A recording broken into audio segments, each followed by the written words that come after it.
Hello, everyone. Pastor Jonathan here with this week's edition of the Weekend Wrap-Up, where we're going to take some time to reflect on Pastor Chris's message from this past Sunday and talk about how it applies to our lives. And so I'm excited to have Pastor Jeremy with me again in his traditional cup of, what do you call that? It's from Starbucks, but it's goodness. Yeah, cup of goodness.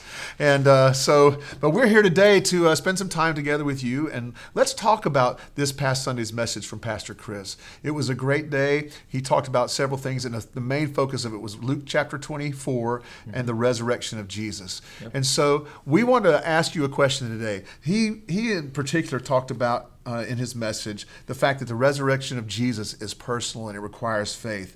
And he went down a list of God's promises to those who believe in the resurrected Jesus. And he listed 7 things there. The promise of abundant life, the promise of a satisfied life, the promise of peace, the promise of forgiveness, the promise of deliverance, and the promise of reconciliation, and the promise of wisdom. That's a pretty good list. And it's not exhaustive. There are lots of other promises to those who believe in the resurrected Jesus. But we were curious as to which one of those was most meaningful to you. Is there one in particular, one that stands out in your life that you really hold to on the promises of God that apply to you through the resurrected Jesus? And so, Jeremy, was there anything in particular that stood out to you? Yeah, one of the things I really appreciated about this is we were talking about, the things that God's promised us if we believe and choose to believe, is the fact that God will reconcile us. I mean, He will reconcile us back to Himself, and regardless of the things that we find ourselves going through, right? Because life is not always easy. Life is tough. I mean, we have good days and bad days. We have good seasons and bad seasons. And I just appreciate the fact that reminding myself that God's going to reconcile us back to Himself. And that it's not always going to be this way. Right. Exactly. And so in that, we have great hope. Yes. And I was thinking about a couple of things that he said, just listening to you talk. One is he talked about how powerful brokenness is in all of our life. It's a struggle. We struggle with relationships. We struggle with perhaps behaviors and other addictions, perhaps. The struggles take many forms, but brokenness is hard.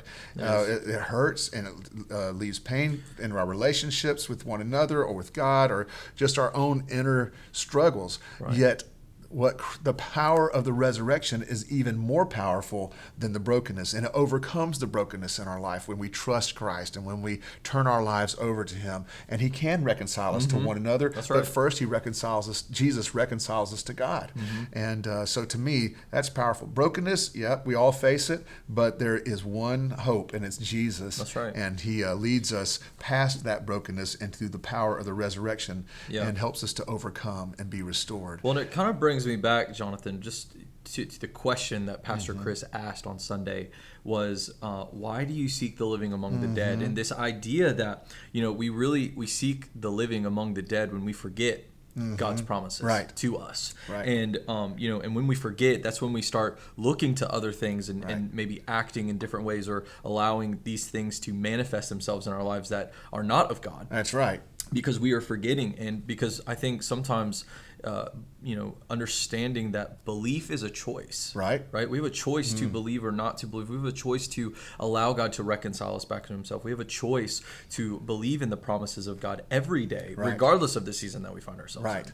And so, we look for hope many times in all the wrong places when we take our eyes off Jesus and off the promises that we have in Him. And that's a struggle for all of us. And even for me, I think about a lot of times I might be struggling to make a decision or to have the wisdom to, go a certain way. And it might be a personal in my life, or it might be a personal part of my life, or it might be in our work. And sometimes I forget to just go and ask God, who's promised to give me wisdom, if I would just ask Him. Right. And and like we see, God's promises are powerful. God is powerful. We're seeing that in the resurrection. The power of God to resurrect Jesus from the dead, as He said He would do. Right. And the fact that, He keeps coming back to this, and He said it a year ago, and He said it again Sunday, was the fact that if Jesus can fix dead, He can fix anything. He can fix anything. Yeah. He can fix you. He can fix me. Yeah. And so I'm like, the power behind these promises is unreal. Right. And the fact that we can believe in this. That's right.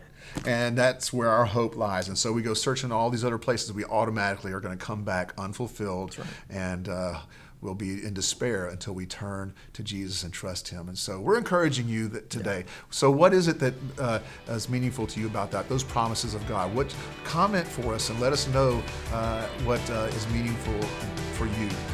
We also took time Sunday. We want to remember our veterans. Sunday we had a great opportunity to honor those who have served and are serving.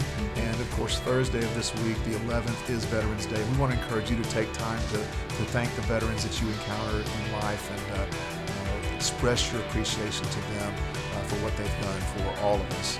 And we are grateful today for all that God's done. We look forward to this coming Sunday, and we'll be with you again next week reflecting on Pastor Chris's message. Hope you'll join us again. Thanks, Jeremy. Appreciate it. Glad to be here. All right. Have a great day.